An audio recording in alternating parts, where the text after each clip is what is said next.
काल यानी समय ये किसी के लिए नहीं रुकता। पृथ्वी अपनी दूरी पर हमेशा चक्कर लगाती रहती है, चाहे सृष्टि का विनाश हो या विध्वंस। कहा जा सकता है कि यह समय चलता रहता है, कभी नहीं रुकता है। भारत के सबसे प्राचीन शहरों में एक है और जहाँ पे समय शुरू होता है और ख़त्म हो जाता है। नमस्कार, स्वागत है आपका मेरे चैनल भारत एक यात्रा में।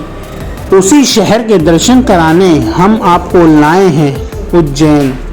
हम वंदे भारत से भोपाल से चले और हम अब पहुंचने वाले हैं उज्जैन शहर, राजा विक्रमादित्य की नगरी, जिसको महाकाल की नगरी भी कहा जाता है।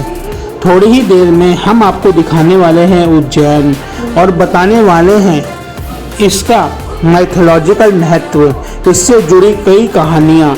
तो चलिए मेरे साथ।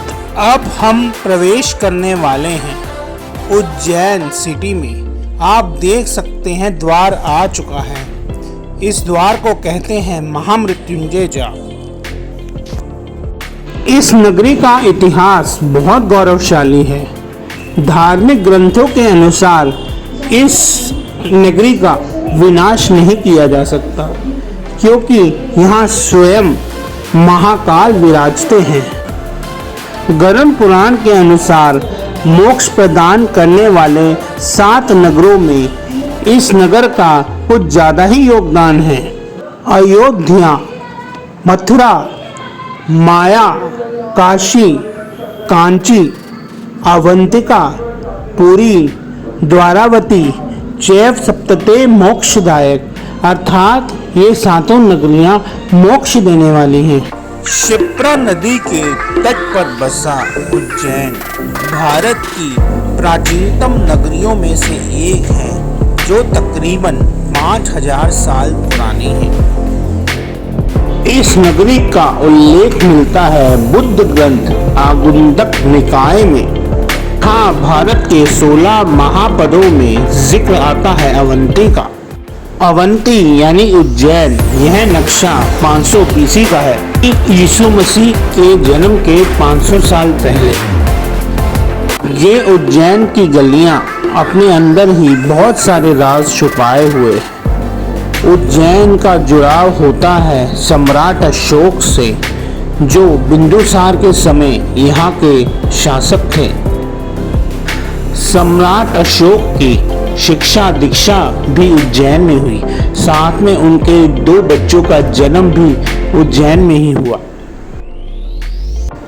स्कंद पुराण की माने तो स्कंद पुराण के 28वें अध्याय में ये उल्लेख है कि उज्जैन के अधिष्ठाता देव महादेव हैं।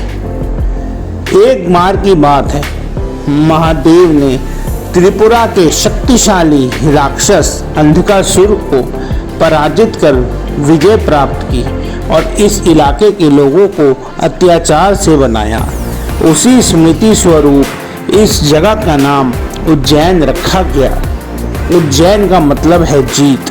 यह सिग्निफाई करती है शिव जी की अंधकासुर पे जीत की तरफ। इसी स्थान पर महादेव के पसीने के बूंद गिरने से पैदा हुए मंगल देव। इसी स्थान पे महादेव अवतरित हुए एक शिवलिंग के रूप में, जो कि एक स्वयंभू शिवलिंग है। उसको किसी आर्टिस्ट ने नहीं बनाया और वह स्वयं महादेव हैं। उसी शिवलिंग को 12 ज्योतिर्लिंगों में से एक हम महाकालेश्वर बोलते हैं।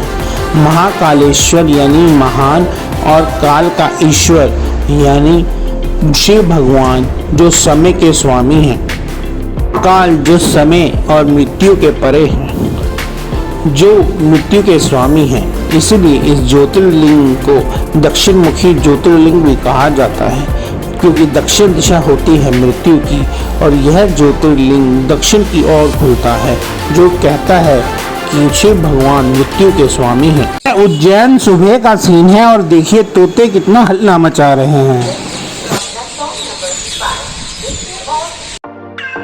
उज्जैन से जुड़ा है एक और नाम, राजा विक्रमादित्य, जो कि न्यायप्रिय, अपनी बुद्धि अपनी वीरता, अपने ज्ञान और अपनी नीति शास्त्र के लिए बहुत मशहूर हैं। इन राजा ने इस समाज को बहुत कुछ दिया है, जिनमें आते हैं विक्रम संवत, जिनसे हम ऋतुएं, त्योहार, सूर्य ग्रहण, चंद्र ग्रहण, पूर्णिमा, अमावस ये सब प्रिडिक्ट कर सकते हैं, जो आज के मॉडर्न साइंटिस्ट टेलीस्कोप से नहीं बता सकते। तो हमारे पंडित जी आराम से संवत देखकर बता देते हैं। राजा विक्रमादित्य से और जुड़ी कहानियां हैं विक्रम बेताल, तो हम सब ने 90s पे दूरदर्शन पे देखी थी।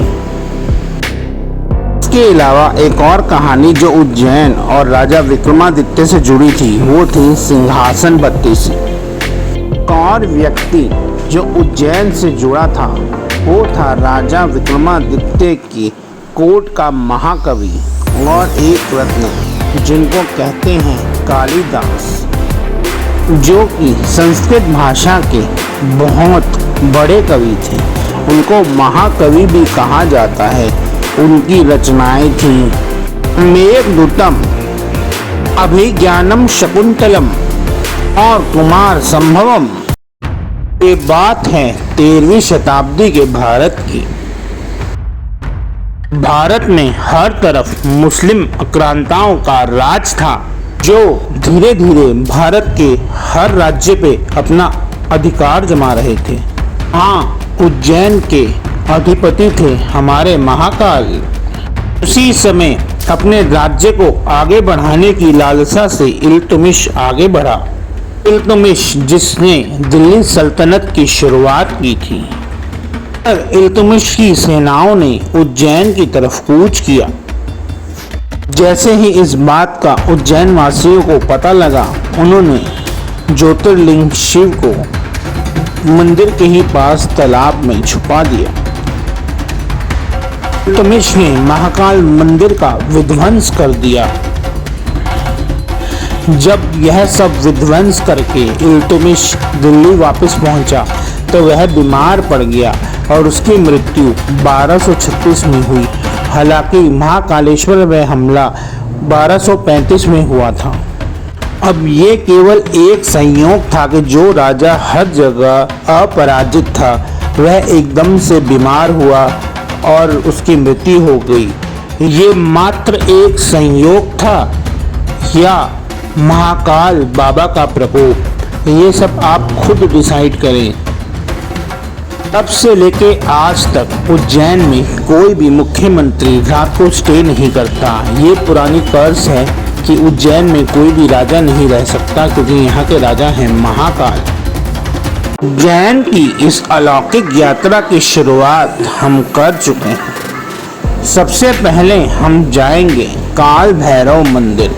काल भैरव जो उज्जैन के रक्षक हैं, उनको उज्जैन का कोतवाल भी कहा जाता है। यह माना जाता है कि वह उज्जैन वासियों की रक्षा करते हैं और महाकाल मंदिर जाने से पहले काल भैरव मंदिर में काल भैरव भगवान की आज्ञा लेनी पड़ती है। तो वही आज्ञा लेने के लिए हम जा रहे हैं काल भैरव मंदिर। हम पहुंच चुके हैं काल भैरव मंदिर। अब हम प्रवेश गेट से मंदिर के अंदर जाने वाले हैं और आपको दिखाने वाले हैं काल भैरव टेम्पल। तो चलिए मेरे साथ।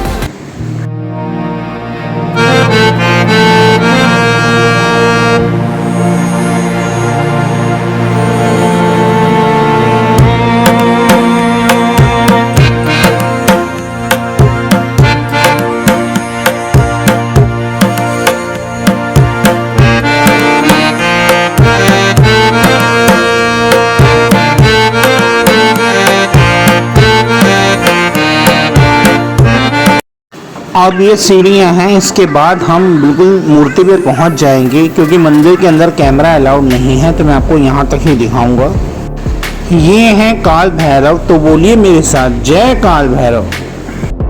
महाकाल मंदिर मैं अगले एपिसोड में आपको दिखाऊंगा। उसके साथ बताऊंगा उज्जैन की कुछ और कहानियाँ, और हम देखेंगे महाकाल कॉरिडोर। क्योंकि अगर आज ही मैं यह सब आपको दिखा दूंगा तो मेरी वीडियो बहुत बड़ी हो जाएगी और बोरिंग लगने लगेगी। तब तक के लिए मुझे इजाज़त दें। अगर आपको मेरी ये वीडियो पसंद आई हो तो मेरे इस चैनल को लाइक और सब्सक्राइब ज़रूर करें। तब तक के लिए हर हर महादेव, जय महाकाल।